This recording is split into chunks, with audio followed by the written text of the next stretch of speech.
"You can tell a great deal about a man," the old grooms used to say, "by the way he speaks to a horse.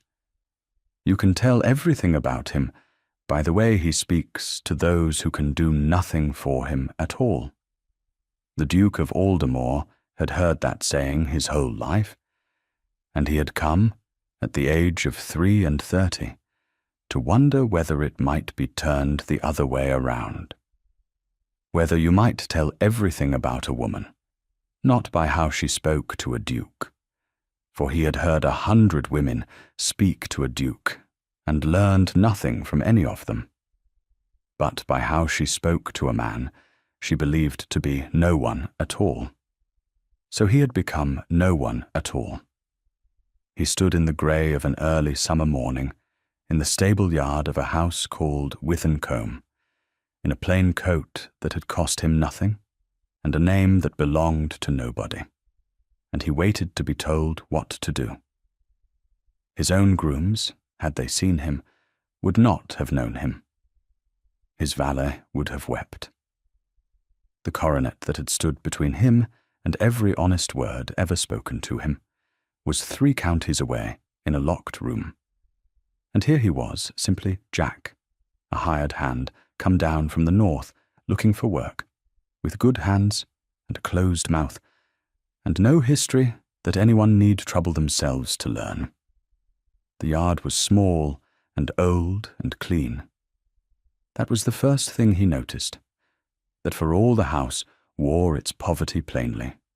The stable was swept, and the water trough was full, and the one old carriage horse and the 2 saddle hacks that lived there looked at him over their half-doors, with the calm, bright eyes of animals that have never once been struck.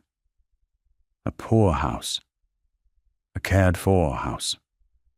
Those 2 things did not always go together, and the Duke, who had seen a great many rich houses where the horses flinched, noted it and filed it away, and did not yet know what to make of it. The old man who had let him in was called Davy, and Davy was perhaps 70, and moved as though every joint in him had its own separate complaint to make about the weather. He looked the new hand over without much hope. "You'll do the heavy of it," Davy said. "My back's gone. I'll not pretend it hasn't. 3 horses and a yard, and the master's gig, and the lawn when the grass wants it, and whatever else the mistress finds. It's not grand work." "I didn't come for grand work," said Jack. "No," said Davy, and looked at his hands, which were not a labourer's hands, not quite, and then looked at his face, which gave nothing away, and decided, in the way of old men who have stopped expecting the world to make sense, to ask no questions. "No, I don't suppose you did. Well, there's the fork." Julian took the fork. He had not held one in 20 years.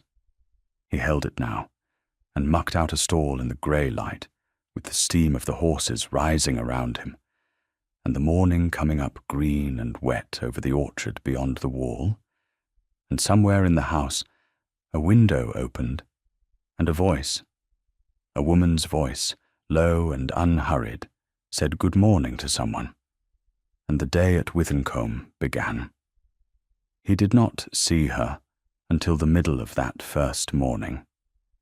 He was leading the old carriage horse out to the paddock, when she came down the path from the kitchen garden with a basket of cut herbs on her arm, and he stopped, because one is meant to stop and stand aside when the family passes. And he stood aside, and he looked at the ground as a groom looks at the ground, and he waited for her to pass him the way the family always passed him, which was to say, as though he were a post, a gate, a thing that opened and shut and required no more notice than a gate requires. She did not pass him as though he were a gate. She stopped. "You're the new man," she said.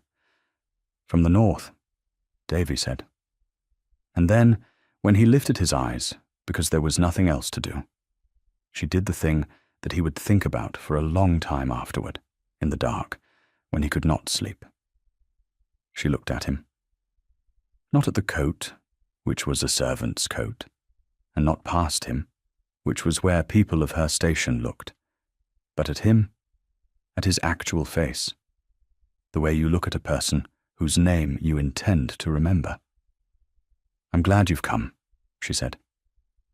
"Davy's back is very bad, and he won't say so, and Captain there pulls to the left and pretends he doesn't. You'll have your hands full. What are you called?"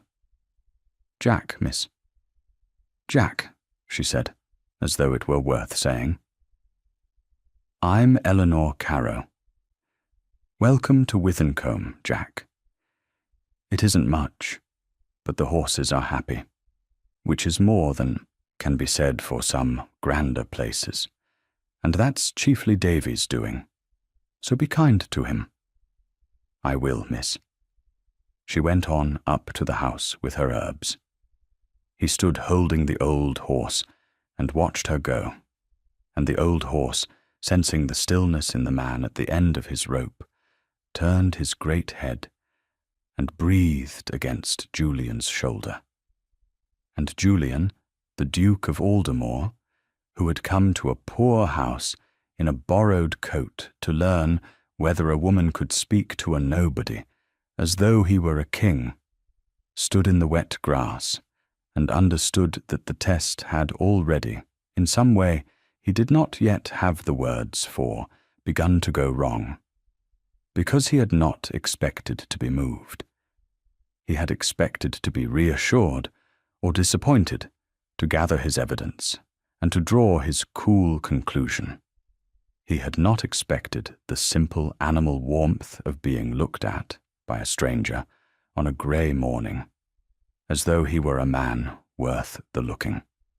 He had been a duke for 11 years. He could not remember the last time anyone had been glad he had come. The house, he learned over the days that followed, was sinking. Not all at once, and not in any way the family would name aloud, but sinking the way an old boat takes water, a seam at a time, quietly, while the people aboard go on with their tea. Witherncombe had been a gentleman's house, a small one, comfortable once, the seat of the Carrows for 100 years and more, and the late Mr. Carrow had been by every account a kind man and a poor manager, the worst of all combinations. A man who could not say no to a friend or to a horse or to a bottle, and who had died 2 winters past, leaving a widow, 2 daughters, a leaking roof, and a debt. The debt was held by Sir Lionel Crail. Julian heard the name first from Davy, who said it the way men of the older sort say the names of weather they distrust. And then he heard it from Mrs. Pym the cook, who said it with the particular venom that cooks reserve for men who do not appreciate their cooking. And then, on the 4th day, he heard it from the man himself, because Sir Lionel Crail came to Witherncombe in a very fine curricle behind a pair of very fine bays, and Jack, the groom, went to hold the horses' heads. And so the Duke of Aldermore had his first sight of the man who owned the family's future. Crail was perhaps 50, well-made, well-dressed, with a heavy, handsome face, and the smooth, unbothered manner of a man who has never in his life had to wonder whether he would be obeyed. He stepped down from the curricle, and he handed the reins to Jack without looking at him, which was correct, which was what one did. And Julian took them and bowed his head. And then Crail paused and looked back and did a thing that gentlemen did not generally do, which was to take notice of a groom. "You're new," Crail said. "Yes, sir." Crail looked him over, slowly, the way a man looks over a horse he is thinking of buying and is determined to find fault with. "You've a look about you I don't care for. Insolent, Mind your eyes, fellow, and mind your place, and we'll have no trouble." He smiled when he said it. That was the thing about Crail that Julian would come to understand. He always smiled when he said the cruel thing. He found the cruelty and the smile to be the same muscle. "Where's your mistress?" She was on the step. She had come out at the sound of the wheels, and she stood in the doorway of the sinking house in a gown that had been turned and mended and turned again, with her chin up and her hands folded, and she said, "Good afternoon, Sir Lionel," in a voice that gave him nothing, no warmth and no fear, only the bare courtesy that the laws of the country require one to give a guest. And Julian, holding the bays, watched her and learned the second thing he had come to learn. She was afraid of this man, and she would die before she let him see it. Crail stayed an hour. Through the open windows of the small drawing room, the groom in the yard could hear the shape of it, if not the words, the low pressing rumble of the man's voice going on and on, reasonable, patient, relentless, and now and then the short, cool note of her answers, fewer and fewer as the hour wore on, until at the end there was a long silence, and then Crail came out smiling and called for his horses, and Eleanor Carrow did not come out to see him go. "Well, Jack," Crail said, climbing up, gathering his reins, in great good humour now. "You've a pretty mistress. Make the most of the view while you have it. The place won't be hers much longer, nor will she." And he laughed and touched his whip to the bays, and was gone down the lane in a rattle of fine wheels, leaving the groom standing in the empty yard with a coldness in him that had nothing to do with his station and everything to do with the man. That evening, Julian wrote a letter. He wrote it at the little table in the room over the stable that was his now, by the light of a single tallow candle that smoked and stank, in the cramped hand he used when he did not wish to be known. And he addressed it to Mr. Penrose, his man of business, 3 counties away, the only living soul who knew where the Duke of Aldermore had gone or why. He wrote that he had arrived. He wrote that the family was as his aunt had described, gentle and ruined. He wrote 3 lines about the debt and the man who held it, and asked Penrose to learn quietly what he could of Sir Lionel Crail, his holdings, his character, the precise sum and terms by which he had got his hand around the throat of the house of Carrow. He did not write the other thing. He did not write that the daughter of the house had looked at him, a hired man in a borrowed coat, as though he were a person and not a post. He did not have the words for it yet, and a duke does not write what he cannot say plainly, and so he left it out, and sealed the letter, and lay a long time awake in the smoke and the dark, listening to the horses move below him, and thinking about a turned gown and a lifted chin, and a fear that would die before it showed itself. He had come to test her heart. It had not occurred to him, fool that he was, that he had brought his own along with him. The thing about being no one, Julian discovered, was that no one troubled to perform for you. He had spent 11 years among people performing. The whole of the great world was a theatre got up for his benefit, and he had known it, and the knowing had made him lonely in a way he had stopped being able to describe, because a loneliness you cannot describe is the worst kind. It simply sits in you like a stone in a shoe, and you learn to walk on it, and you forget that other men walk without it. Every word spoken to a duke is spoken to the dukedom. Every kindness is an investment. He had learned, young, to discount it all, to halve every compliment and quarter every smile, and the habit had spread, as such habits do, until he discounted everything, until he could not tell any longer whether anyone in all the world had ever wanted his company for its own sake, or only for the 11,000 a year, and the house in town, and the strawberry leaves on the carriage door. There had been one. He had thought there had been one.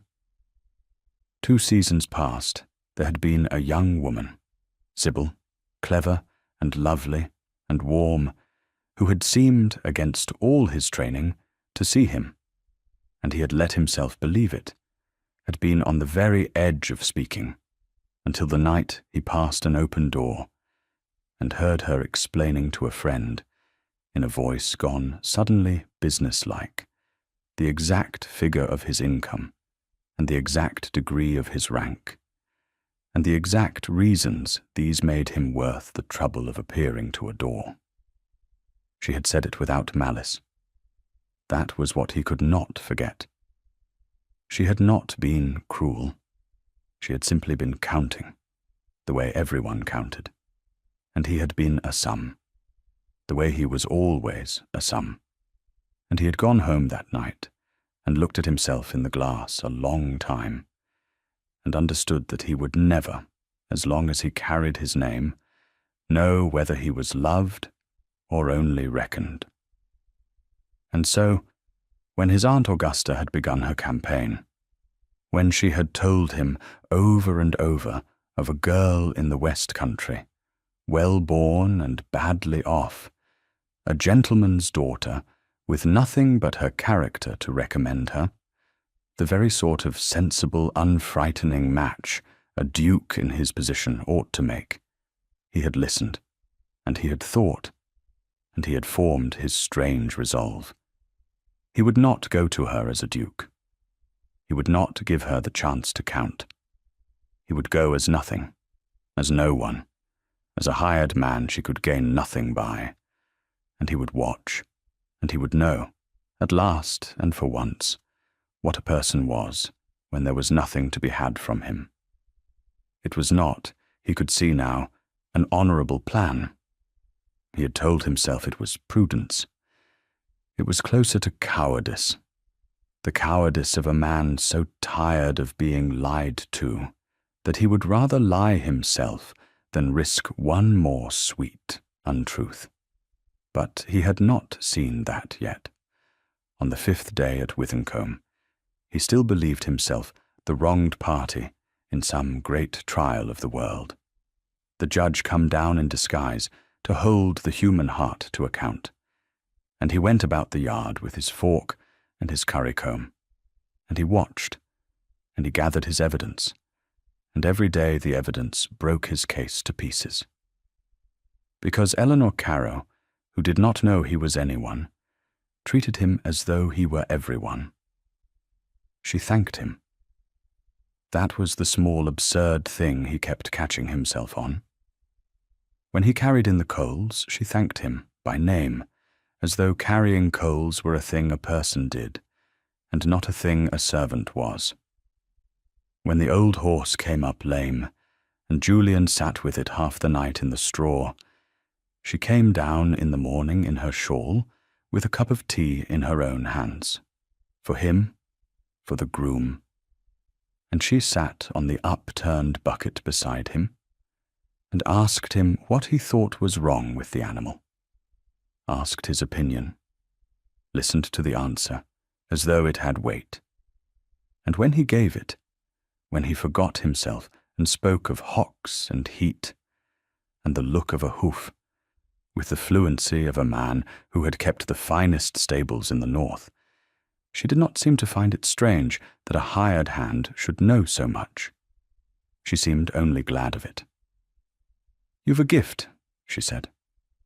"Davy said you had. He doesn't say it of many."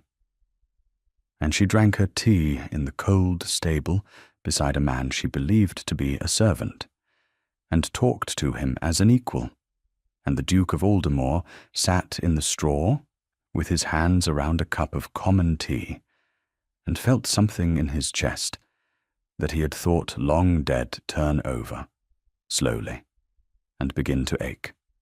There was a market day in the second week, and Sir Lionel Crail came again. For Crail came to Withancombe on any pretext, and on none, and this time he came on horseback with a friend, a loud young man down from town, and the two of them rode into the yard, expecting their horses to be taken, and Jack came to take them. He took the friend's horse first, and then he reached for Crail's bridle, and Crail, who was in a humour to be admired before his guest, did a thing he had not troubled to do before. He made sport of the groom. It began small, the way such things do. A complaint that the horse had not been brought quickly enough. A remark to the friend, not lowered in the least, about the quality of help one found in houses that had let themselves go. Then, warming, finding his audience pleased, Crail leaned down from the saddle and flicked the groom's collar with the butt of his whip, lightly, contemptuously, the way one might flick dust from a chair before sitting. "Stand straight when a gentleman speaks to you," he said. "Where were you trained, fellow? In a ditch? Look at the hands on him. Soft as a curate's. I'll wager you've never done an honest day's labour in your life. You've a sly look, the look of a man who's run from somewhere. Has he papers, I wonder? Has anyone troubled to ask this fine fellow where he's run from?" Julian stood and took it. He could have ended it with a sentence. He had only to lift his head and say his name, and the loud young man would have fallen off his horse, and Crail would have gone the colour of ash, and the Duke of Aldermore felt the sentence sitting in his mouth, the whole glittering weight of who he was, ready to be brought down on this smiling cruelty like a hammer. It would have been so easy. It would have been so sweet. He did not say it. He held the horses, and he looked at the ground, and he let the man flick his collar and call him a runaway, because that was the price of the coat, and because a duke who cannot bear an hour of what a groom bears every day of his life had no business wearing the coat at all. Julian was beginning, dimly, to understand that he was learning something here that no amount of bowing had ever taught him, the thing the world looks like from below. And then Eleanor came out. She came out at the sound of the loud voice, and she took in the scene in a glance. The mounted men, the whip, the groom standing with his eyes down and his jaw set, and the colour came up in her face. Not the colour of fear that Crail's pressing always raised in her, but a different colour entirely. And she crossed the yard, and she did not raise her voice, and what she did was far worse than raising it. "Sir Lionel," she said, "you will take your whip off my servant." The yard went very quiet. "My dear Miss Carrow," Crail began with the smile, "he is not your fellow, and he is not from a ditch, and he is under the protection of this house," she said, in a voice of perfect level courtesy that was somehow the coldest thing any man in that yard had ever heard. "And you will not lay your whip on him in my yard, nor your tongue either, while I have breath to forbid it. He is worth 10 of the company you keep, and I think you know it, which is why you trouble to torment him. A man who is sure of himself does not make sport of the help to amuse a guest. Only a small man does that. Now, you have had your horses held. You may get down and come in and be civil, or you may turn and ride home, but the choice will be civility or the road, Sir Lionel.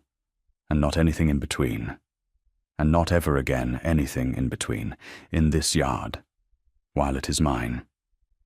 It was, considering that the man before her held the whole future of her family in his fist, possibly the most dangerous thing Eleanor Carrow had ever done, and she did it without a tremor. For a hired man she had known a fortnight, because someone with a whip was using it on someone who could not strike back, and that, to Eleanor, settled the matter past all calculation of what it might cost her. Crail's smile did not move, but his eyes did, and Julian, watching, saw the man recalculate, saw him understand that he had overplayed, and saw the particular ugliness of a vain man deciding to retreat and to remember. "You are tender of your servants," Crail said at last, lightly. "It does you credit. I am sure he is a paragon." He gathered his reins. "We will not stop, after all. Good day, Miss Carrow. I shall call again when the house is in a sweeter temper." And he turned his horse and rode out with his friend, and the menace of him hung in the yard after he had gone like smoke after a gun. Eleanor let out a breath. Then she turned to the groom, and the cold fury went out of her all at once, and she was only herself again, a little shaken at her own daring. "I am sorry, Jack," she said. "You should not have had to stand there and bear that. No one should. Are you, that is? Are you all right?" And the Duke of Aldermore, who had been called a runaway and flicked with a whip not 10 minutes since, and who had just been defended before his enemy by a poor woman with everything to lose and nothing to gain by it, looked at her and found that his voice was not entirely under his command, and said, "Yes, miss. Thank you, miss." "You needn't thank me," she said. "It was only the truth." And she went back into the house, not knowing that she had just spoken to a duke as though he were the lowest man in the county, and defended him as though he were the highest, and that the man himself, standing in the wreck of his disguise with 2 horses to put away, had never in all his titled life been given anything he valued half so much. We'll take a very short break. If you don't want to miss new stories, please subscribe to the channel. Once he forgot himself badly.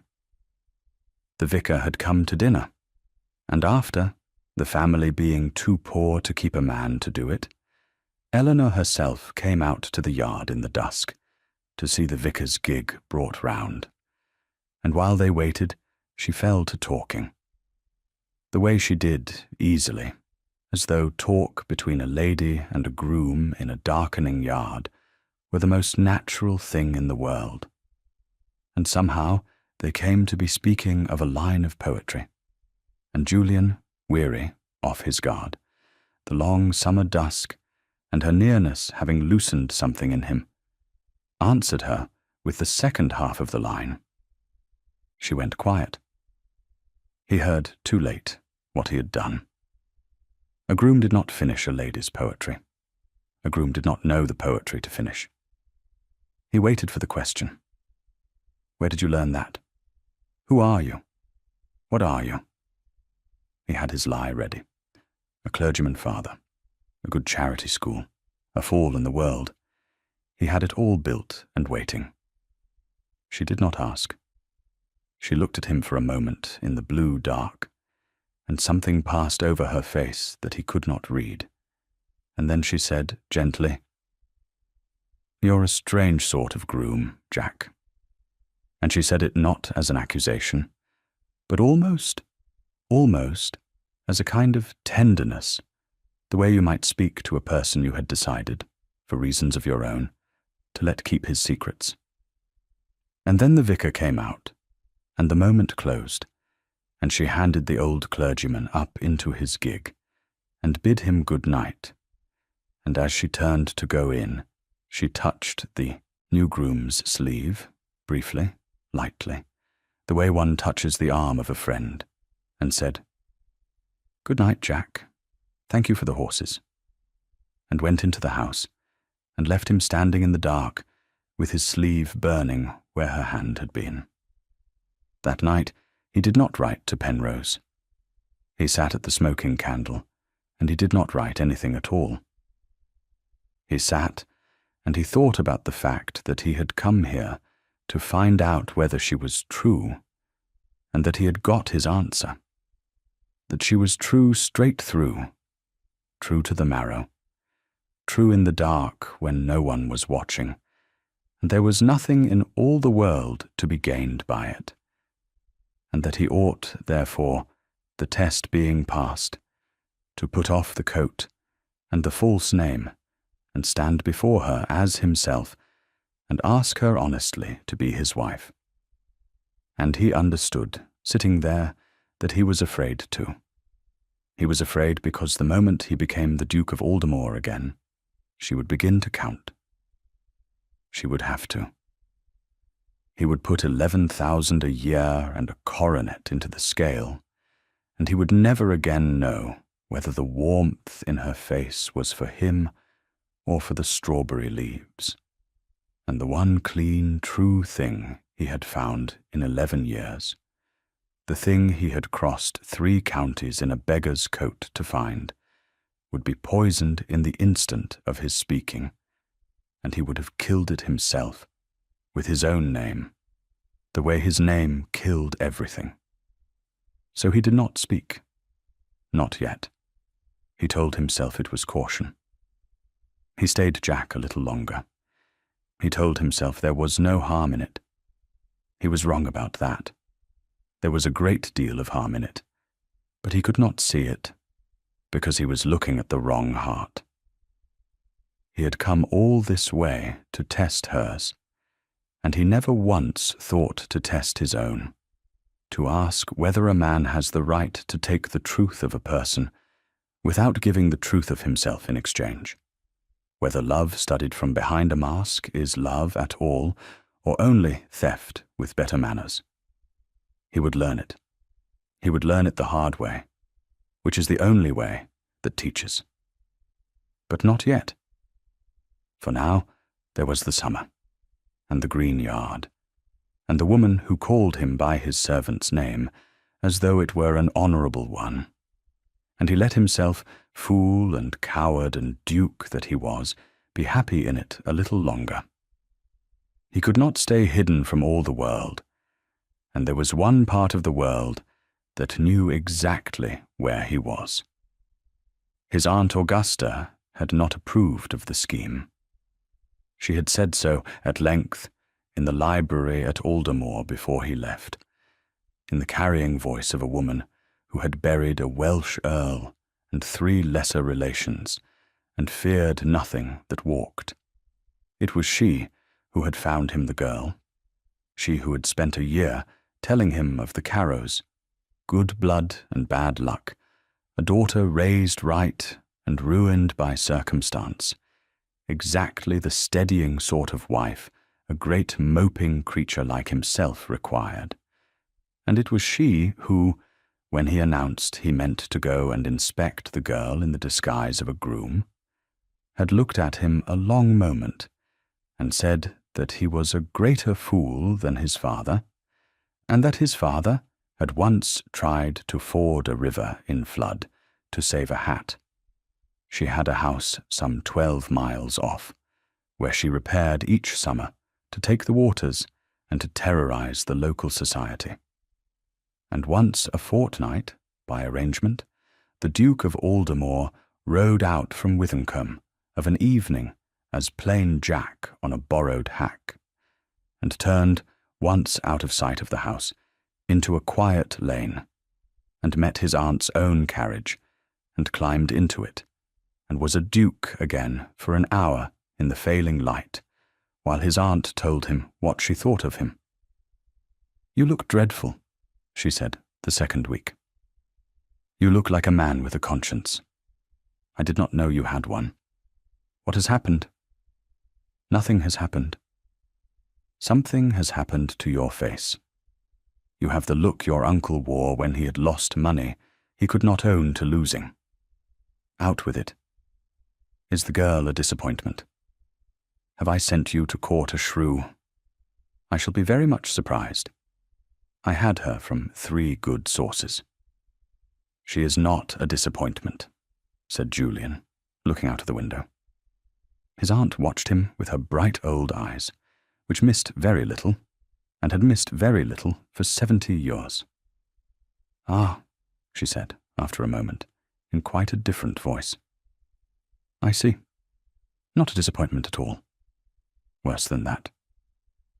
She is the thing itself. She let that sit. Then she said, more gently than was her habit, and you are sitting in a stable in a borrowed coat, letting her come to love a groom, while a duke watches from inside the groom to see whether she is worthy of him. Julian, my dear boy, do you hear yourself? Do you hear even now the wrongness of it? I am protecting myself, he said. You of all people know why. I know that a woman countered you once, and you have decided to punish the whole sex for it ever since, his aunt said crisply. Yes, I know about Sybil, and Sybil was a cold little adding machine of a girl, and you are well rid of her, and it taught you the wrong lesson, as a wound always does. You decided that no one could love you for yourself, and so you have arranged matters so that the one woman who might do precisely that can never be told who you are, which means that even when she loves you, you will get to go on doubting it, because you will always be able to tell yourself she did not know. Do you not see the trap of it? You have built yourself a doubt that no truth can ever reach. You will be loved, and you will call it ignorance. It is the cleverest way I have ever seen a frightened man arrange never to be happy. The carriage went on through the green dusk. Julian said nothing, because there was nothing to say, because the old woman had reached into him and named the thing he had been refusing to look at, the trap with no floor under it, the doubt he had built himself a house inside of. Tell her, his aunt said. Tell her soon. Tell her before something forces it, because something always forces it, and a truth that is forced out of a man is worth nothing. It is only a truth that was caught. Go to her as yourself, and let her count if she must, and trust her, you great coward. Trust her to come out on the right side of the sum, because from what you have not been able to stop telling me for the last half hour, she will. Tell her, Julian, before the world tells her for you. He did not tell her. Not then. He meant to. He rode back to Withancombe in the dark, with his aunt's words sitting in him, like a sentence handed down, and he meant, truly, to put off the coat and speak. But the next day was ordinary, and the day after that, and it is the easiest thing in the world to put off a hard truth for one more ordinary day. And then the days ran out, the way they always do, all at once, with the rain. For Eleanor, the summer was a slow closing of doors. She did not speak of it.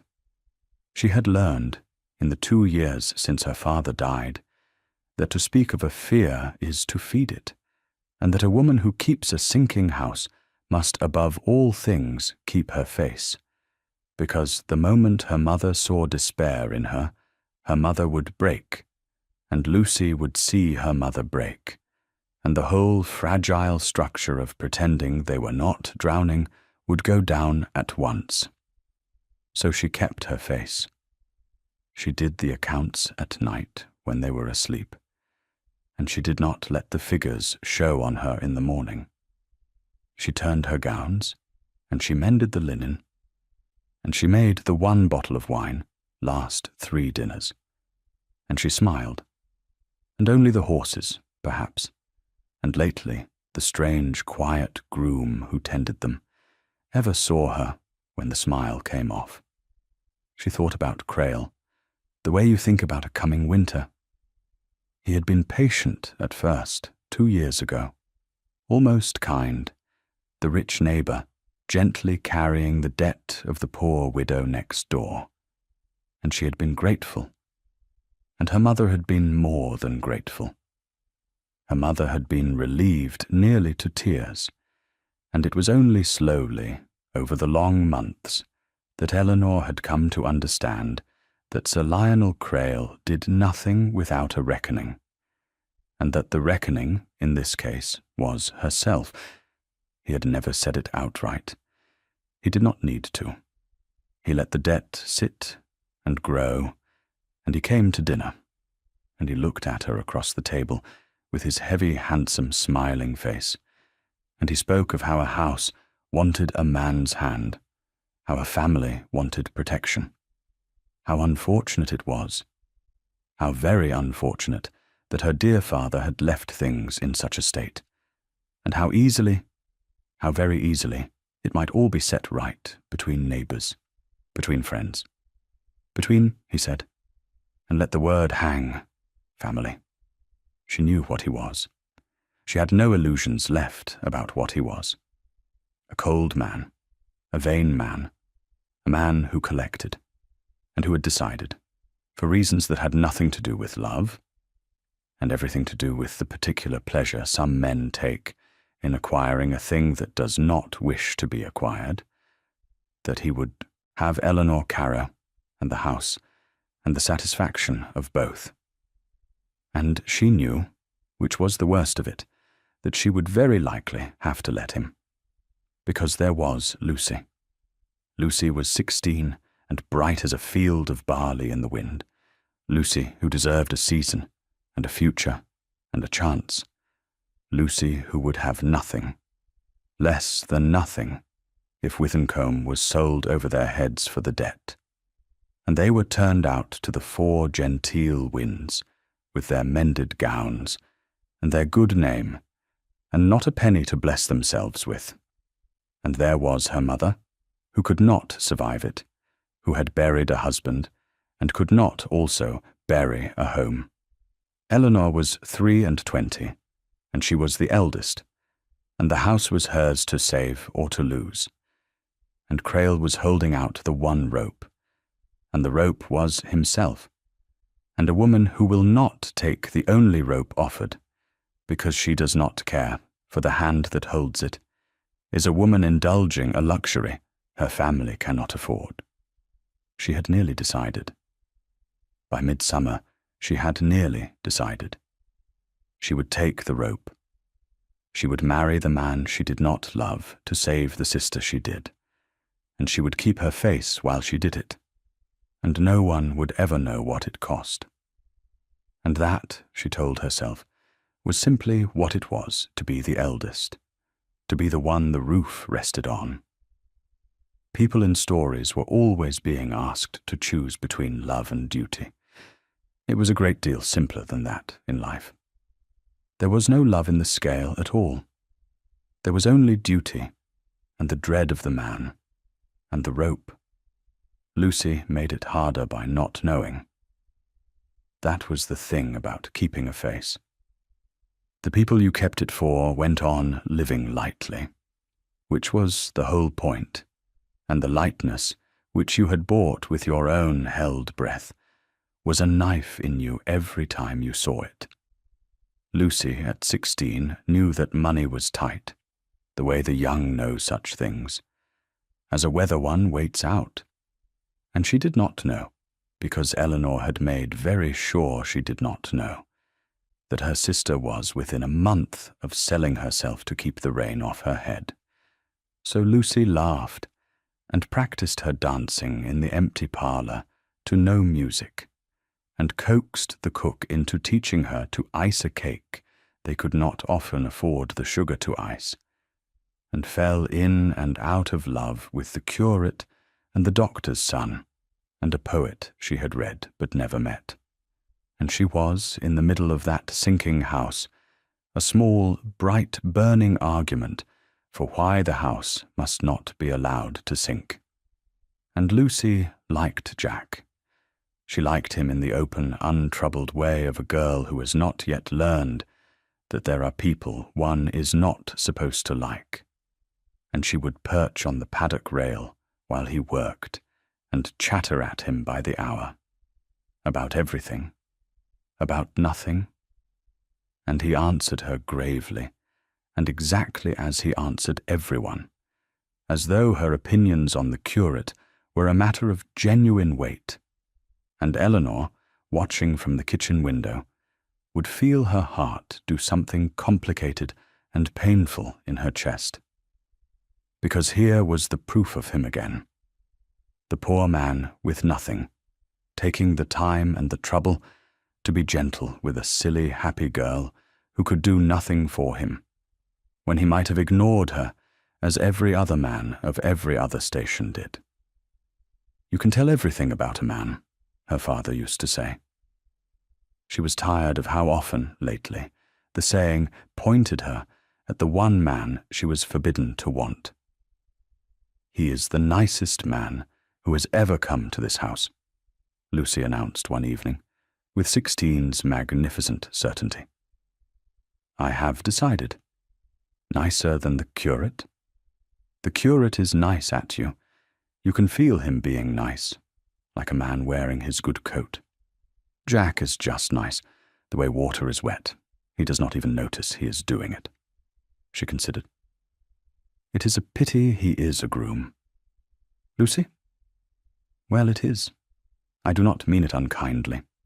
I only mean the world is stupid about such things." And she wandered off to torment the cook, leaving her elder sister standing very still by the window, undone by the careless wisdom of the young, who see before life teaches them not to, exactly how stupid the world is about such things. And then there was Jack.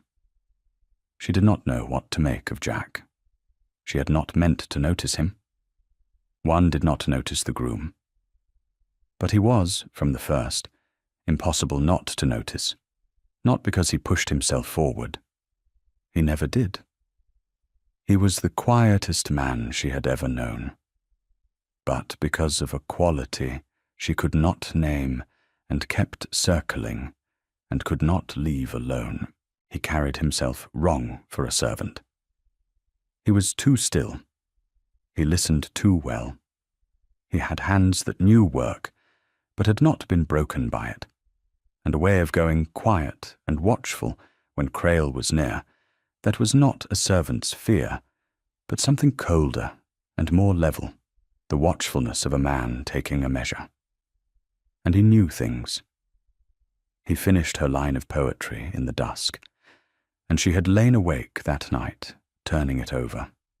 A groom who knew his verse, a groom who spoke to a lame horse in the dark, in a voice she had wanted, absurdly, to go on listening to. She told herself she was being a fool. A lonely woman in a sinking house, half in love with a kind voice in the stable, because there was no kindness anywhere else in her life. She knew the shape of that folly. She had read enough to know exactly the shape of it, the gentlewoman and the handsome servant, the oldest, cheapest story there was, and she despised it, and she was living it, and she could not stop. Because it was not the handsomeness. She tried to tell herself it was the handsomeness, because that would have been simple, and she could have scolded herself out of it. It was not. It was that, when she talked to him, he listened as though what she said were the only thing happening in the world. It was that he had sat up all night with an old horse that was worth nothing, and would never be worth anything, for no reason but that the animal was in pain.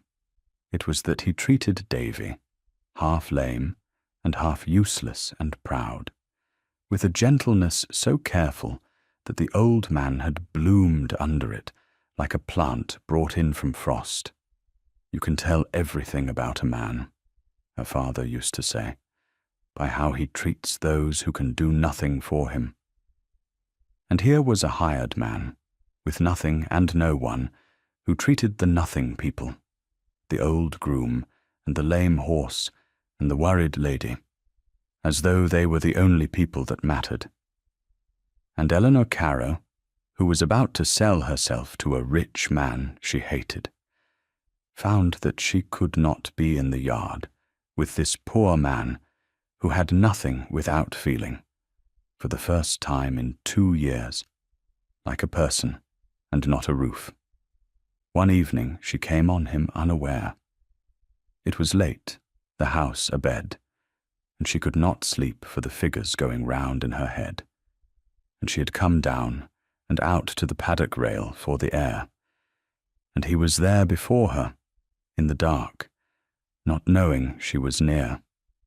He was standing at the rail with his back to her, looking at nothing, at the dark shapes of the hills, and there was something in the line of his shoulders, some weight, some grief, that stopped her where she stood.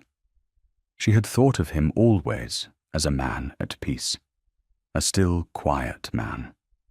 She saw now that the stillness was holding something, the way a frozen pond holds a current, and that, whatever it was heavy and old and lonely past speaking. She should have gone in. A lady did not intrude on a servant's private hours. But she did not go in. She came to the rail and stood beside him, and he startled and made to straighten to be a groom again, and she said quietly, "No, stay, it's only me." And something in the only me, some fellowship of the sleepless, made him stay. They stood a while without speaking. The night was warm. An owl went over. "You're far from home, Jack," she said at last. "Do you miss it? The north?" He was quiet so long she thought he would not answer.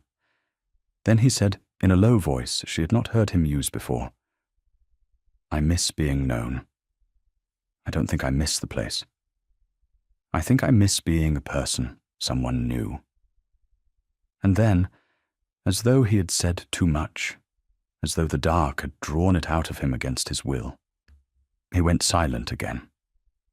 And she understood that she had been let, for a moment, through a door that this man kept shut against all the world, and that what was behind it was the same thing that was behind her own shut door, the great human loneliness of being unseen, of being a function and not a soul, a roof to her family, and a sum to whatever world had made him so watchful and so sad. "I know you," she said. She had not meant to say it. It came out of her low and plain and true, into the dark, and it was the most reckless thing she had said in 2 years, and she could not call it back, and did not want to. "I know you, Jack," she said again. "Whatever you were before you came here, whatever it is you carry that you won't say, I see you. I should like you to know that someone here sees you and is glad you came and would be sorry, very sorry, if you went." He turned his head and looked at her in the dark, and she could not see his face, only the shape of it and the shine of his eyes. And for one long moment that she would remember for the rest of her life, neither of them spoke or moved, and the whole impossible thing hung in the air between them, unsaid, undeniable, a lady and a groom at a paddock rail at midnight, 2 lonely people who had each, against all sense, been seen. And then she did the only thing that her honor and her sense and her duty left her to do. She said good night. She said it gently. She turned and walked back up to the dark house, and she did not look behind her, because she knew that if she looked behind her she was lost, and she had a sister to save, and a mother to keep, and a rich man's rope to take, and no right in all the world to the warmth she was walking away from. She did not see the man at the rail put his face in his hands. She did not see, because he had hidden it from her the way he had hidden everything, that the Duke of Aldermore stood in the dark of a poor paddock and wept, for the first time in his adult life, out of something that was not grief but its opposite, the unbearable thing, the being known, the being seen and chosen by a woman who believed there was nothing under his name to choose, because she did not know he had a name, because he had not let her, because he was a coward in a borrowed coat who had taken the truth of her heart and given her a lie in exchange, and who understood now, far too late, exactly and entirely what he had done. The reckoning came with the rain. It had been a wet week, the lane to Withancombe gone to mud, and on the Thursday of it, Sir Lionel Crail came again. And this time he did not come patient and smiling. He came with a paper. Eleanor was in the hall when he was shown in, dripping, grim, the heavy face for once not smiling at all. And he did not wait for the drawing-room or the courtesies. He put the paper into her mother's hands in the hall, and Eleanor watched her mother's face go white reading it. And then her mother looked up at her with the particular helplessness that Eleanor had spent 2 years keeping off her own face. And Eleanor took the paper and read it and understood that the slow closing of doors was over, and the last door had shut. He had called in the debt, the whole of it. Within the month, or the house was forfeit. It was within his right. It was, the paper made coldly clear, entirely within his right, and there was no rope now but the one rope, and they all three knew it, standing in the wet hall with the rain coming down. "I am sorry to press," Crail said, and he was not sorry, but a man must order his affairs. "Of course," he went on, into the silence, with the first return of the smile. "There is the other arrangement, the arrangement we have spoken of. That would settle everything, and gladly. The debt forgiven, the house secured, the family provided for, your sister given her chance in the world. I am not, whatever you may think of me, an unreasonable man, Miss Carrow. I ask only what any man might ask, an answer. By the month's end, an answer, one way or the other." And he bowed, and he left them in the hall with the paper and the rain, and Eleanor put her arm around her mother, who had begun to shake, and over her mother's bowed head she looked out at the grey yard, where a man in a wet coat was leading the bays back from the curricle. The man she could not have, the poor, kind, nameless man who had nothing. And she made her decision, the last and hardest of her decisions, the one she had been circling for a year, and could circle no longer. She would take the rope. She would marry Crail. There was Lucy, and there was her mother, and there was the roof, and there was no one in all the world coming to save them. No rescue, no reprieve, only the cold, rich hand held out, and she would take it, and she would be done with foolish midnight warmth and groomsmen who knew their poetry, and she would keep her face while she did it. And that would be the end. She told Jack the next morning. She did not mean to tell him. She found that she could not tell him. She came to the stable in the early light, and he was there, and she stood in the door, and she said, in a voice she kept very level, "I am going to be married. To Sir Lionel Crail. It will be announced at the month's end." And she watched it land on him, watched the stillness in him go absolutely still, and she made herself go on, because if she stopped, she would not be able to start again. "I wanted you to hear it from me, and not from the others. You have been a good friend to this house, Jack, and to me. I shall see that you are kept on, whatever happens. He will not turn you off. I will make it a condition." She heard her own voice begin, at last, to fail. "You have been kind to me," she said, "and there has been very little kindness, and I shall not forget it. And I am sorry. I am sorry. And she could not finish it, because there was no end to that sentence that she was allowed to say. And so she stopped and stood, and the two of them looked at each other across the straw in the grey light. The lady who was selling herself to save her house, and the man she would have chosen in any world but this one. And neither of them said the thing, because the thing could not be said. And the not saying of it was the loudest sound in all that quiet morning. And then Jack the groom did an extraordinary thing. He said, "Don't. Just that. One word, low, rough, torn out of him. A word no servant had any right to say to the daughter of the house. Don't." And he took a step toward her, his face no longer still at all, his face open and stricken and full of something enormous. And he said, "Eleanor, don't marry him. Listen to me. There is another way. I have to tell you." And she saw with alarm that he was about to say something, to confess something, to fling away his place, and perhaps his very living for her. And she could not let him. She could not let this poor man ruin himself for a thing that could come to nothing. And so she stopped him, with her hand up, with her face turned away, with the hardest words she had ever spoken. "There is no other way," she said. "Don't make this harder. There is nothing you can do, Jack. You have nothing. I know you would if you could. I know it. That is why I cannot let you say whatever it is you are about to say. You have nothing to offer, and I have a family to save, and that is the whole of it. And there is no use.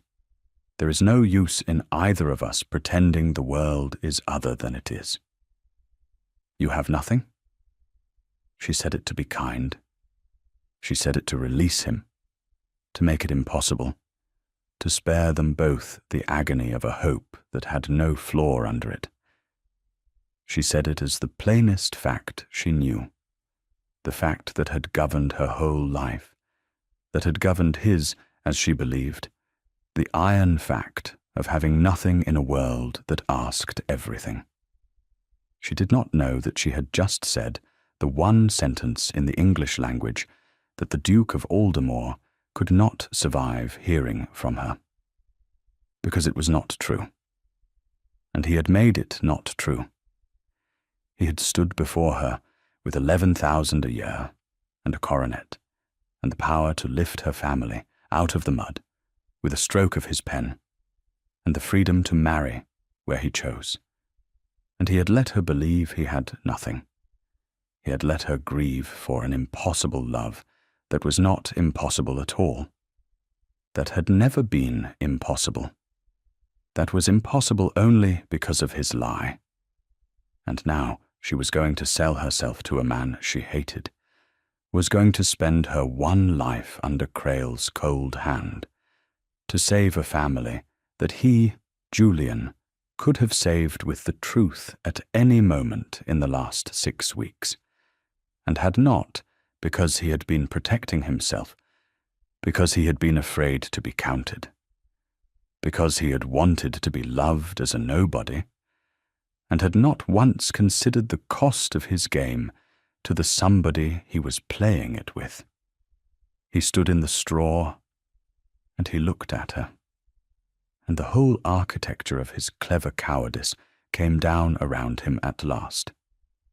"Eleanor," he said. And he reached up, and he took off the thing he had been wearing for 6 weeks. Not a hat. There was no hat, but something, some final screen. And when he spoke again, his voice had changed. It was not the groom's careful voice. It was lower and surer and older, the voice of a man accustomed past all thought to being obeyed, and it frightened her. That voice coming out of the man she thought she knew. "My name is not Jack," he said. "I have lied to you. I have lied to you since the morning I came, and I would give my soul to take it back, and I cannot, and so I will give you the truth instead, all of it now, and you may do with it whatever you think I deserve." He drew a breath. "My name is Julian. I am the Duke of Aldermore. I came here in this coat and this lie because I was a coward and a fool who had stopped believing that anyone living could love him for himself and not for his name. And I contrived a wretched, dishonorable test, and I made you the subject of it without your knowing. And you passed it. You passed it on the first morning. You have passed it every hour of every day since, and I have gone on lying to you anyway, because I was afraid that the moment you knew what I was, you would stop seeing me as you see me now. And in my cowardice, I have let you come to this. I have let you stand here and tell me you must marry that man because you have a family to save, when I could have saved them, when I can save them, when I would have given the whole of it to you freely at any moment these 6 weeks, if I had only had the courage to be a man instead of a mask. I have wronged you past forgiving. I know it. I am not here to be forgiven. I am only here, at last, too late, to stop being a liar. The silence in the stable was the largest silence Eleanor had ever stood inside. She did not faint, and she did not weep, and she did not, as a woman in a story might, fly to him.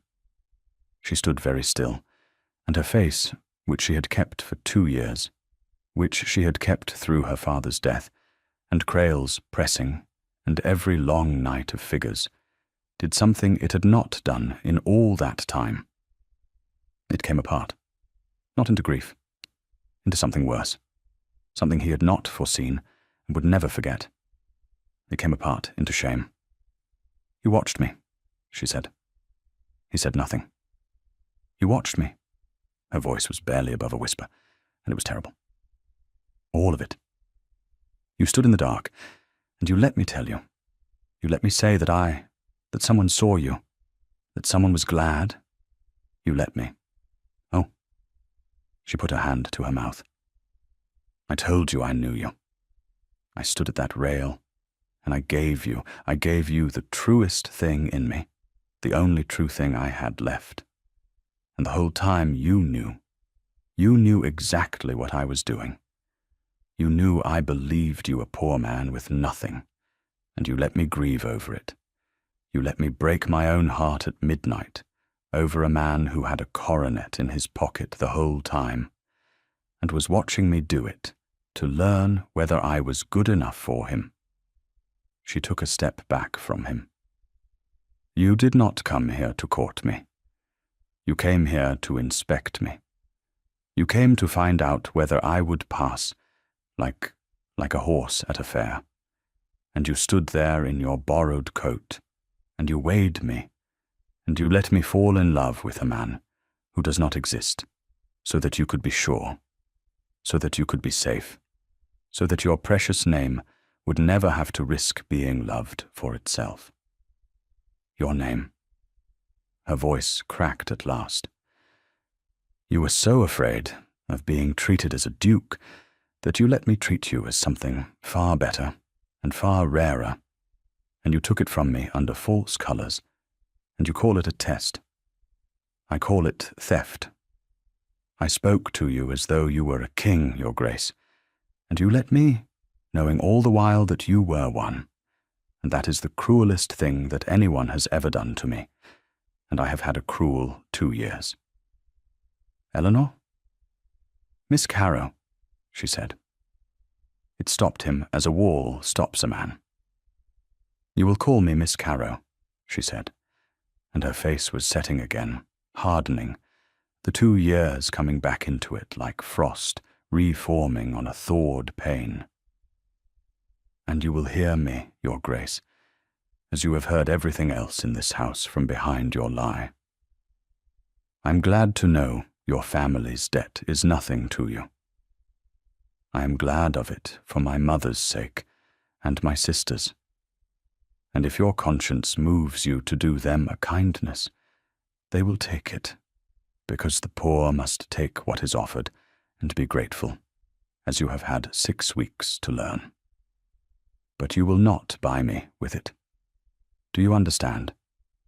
You will not stand there and lift my family out of the mud and expect me to fall into your hand in payment, because that, Your Grace, that would make me exactly the creature you came here, so very much hoping I was not, a woman who can be had for a settled debt, and I will starve in a ditch before I will prove your test right at the end of it. You wanted to know if I could love a man with nothing. I could. I did.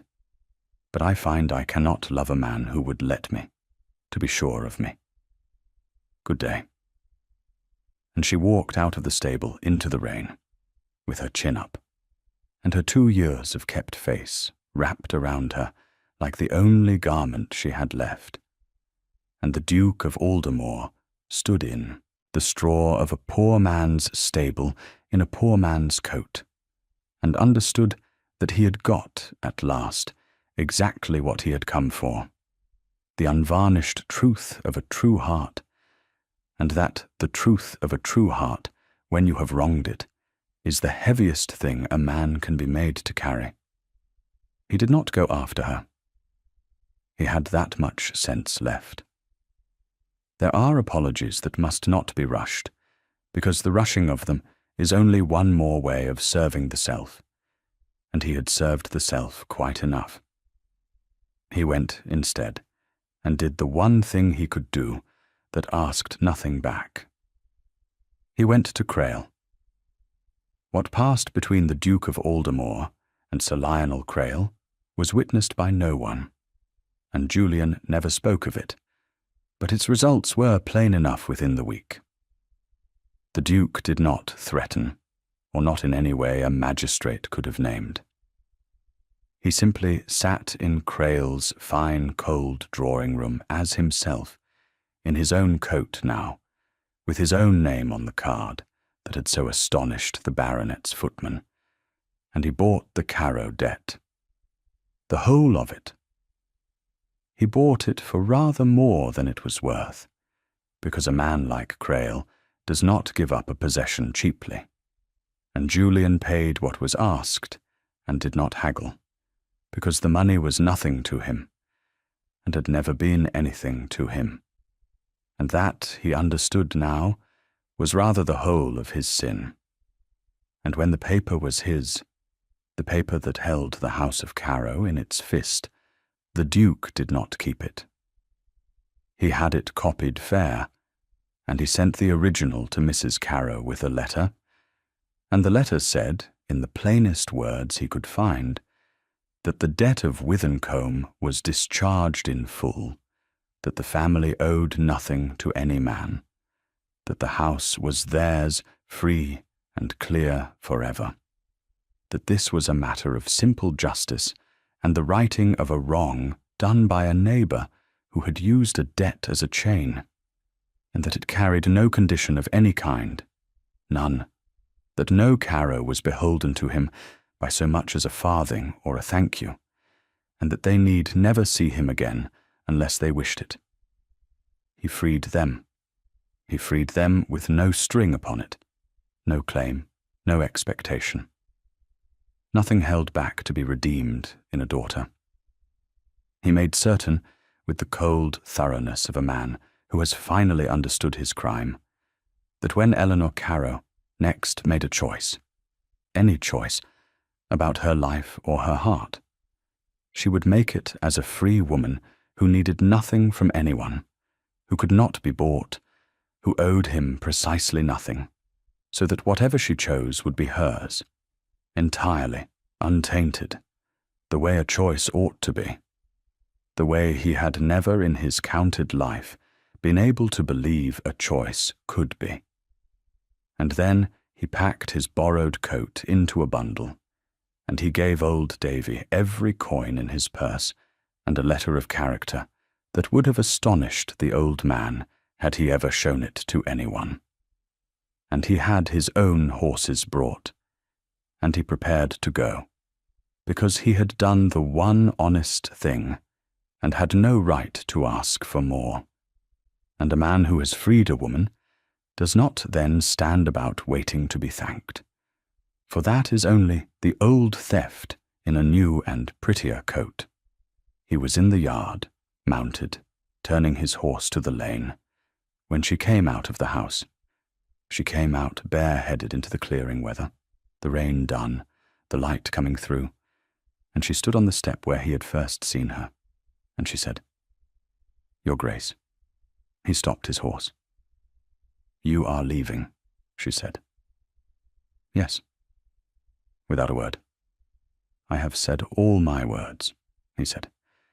"They were not good ones. I thought I would spare you the rest." She came down the steps. She came across the wet yard to his stirrup, and she looked up at him. And her face was not hard now, and it was not ashamed now. It was only open and tired and searching, the face of a woman trying to read the truth of a thing in the last light before it goes. "You paid the debt," she said. "All of it, with nothing asked. It was owed to be paid, not by you, by the world that let a man use money as a whip. I had the money. It seemed the least the money was good for. And you mean to ride away." "I mean to let you be free," he said low. "I took something from you that was not mine to take. I cannot give it back. The only thing I can give you is the thing I never gave you, a choice with nothing weighing on it. You owe me nothing.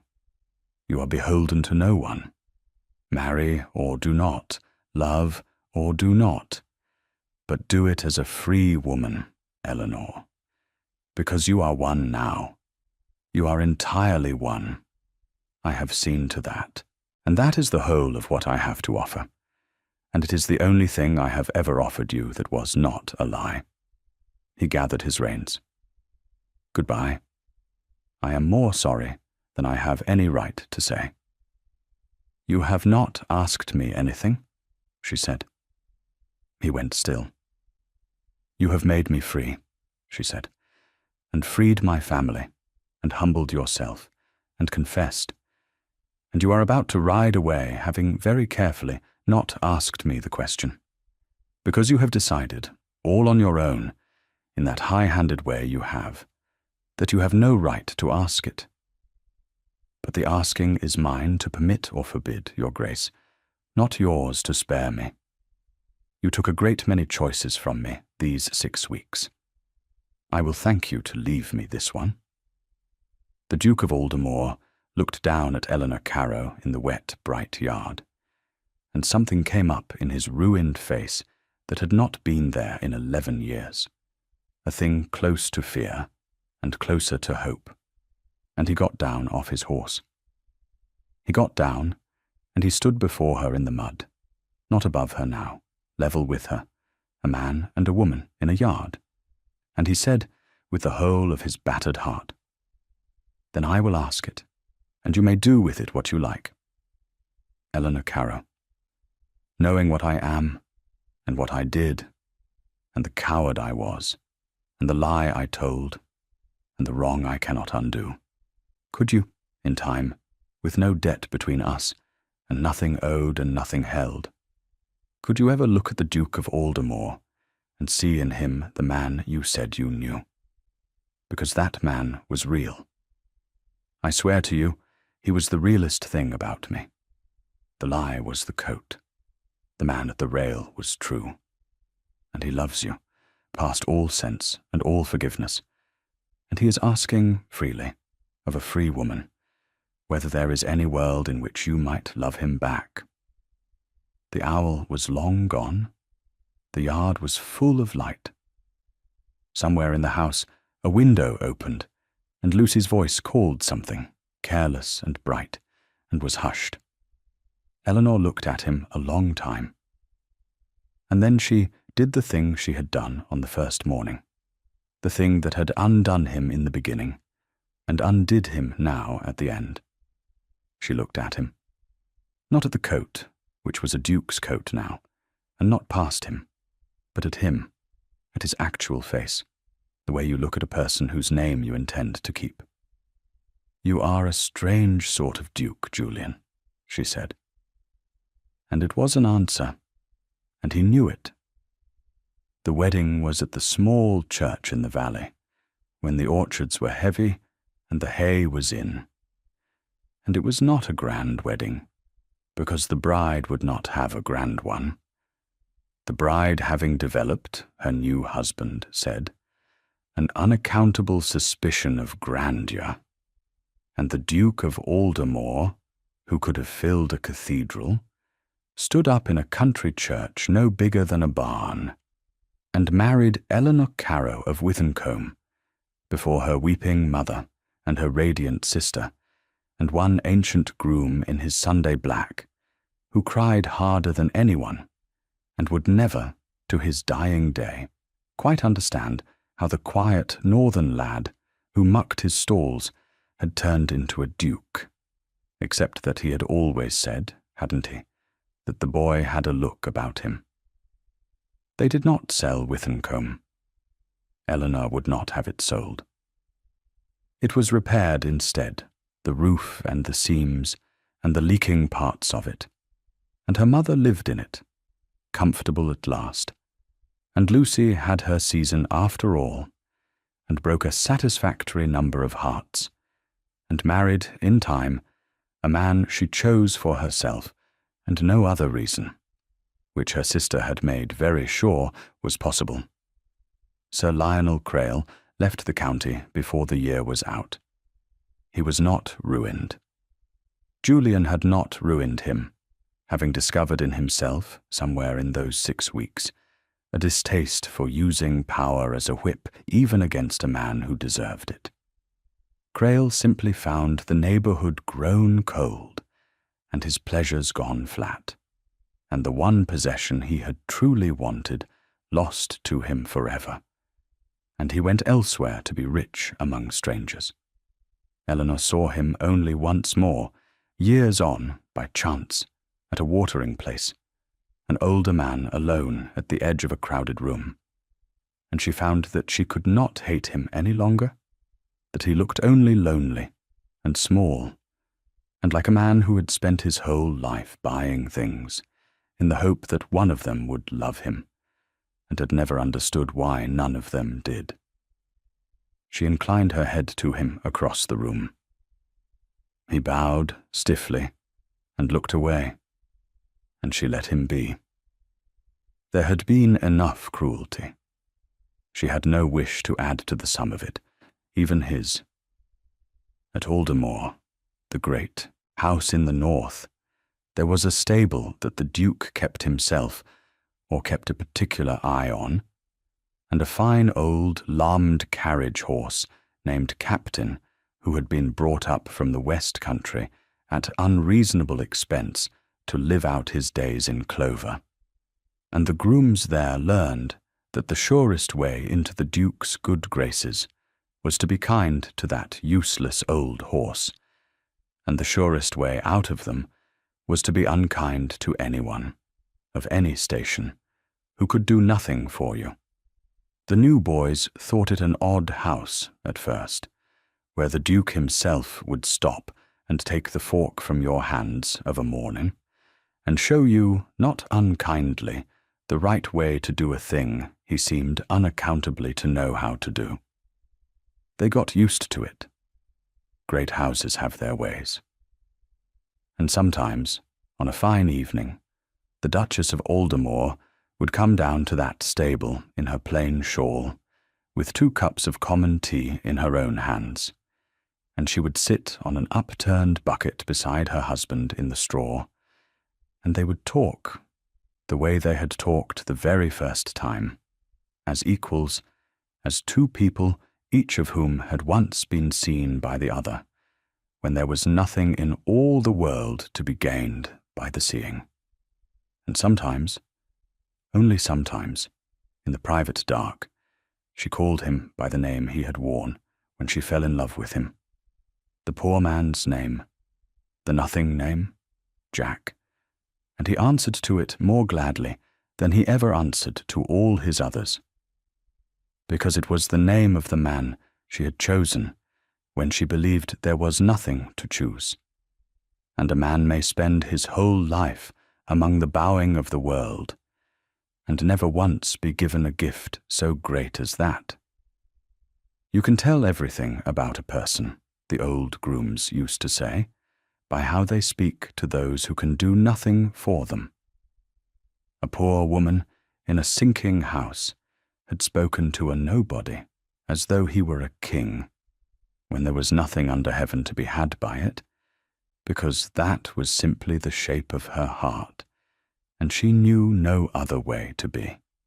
And the nobody had turned out to be a duke, and the duke had spent the rest of his days trying, and not always failing, to be worthy of the way she had looked at him on a grey morning, before she knew he was anything at all. That was the whole of it in the end. Not the title, and not the test, and not the debt or the lie, or the rich cold man with his paper. Only a woman who treated a nobody as a king, and a man who learned, too slowly, and only just in time, that the kingdom worth having was the one she had seen in him when he was no one. And it made all the difference. Thank you for listening to the story all the way to the end. Please tell us which city you're watching from, and what the story made you feel. Don't forget to subscribe, so you won't miss new stories.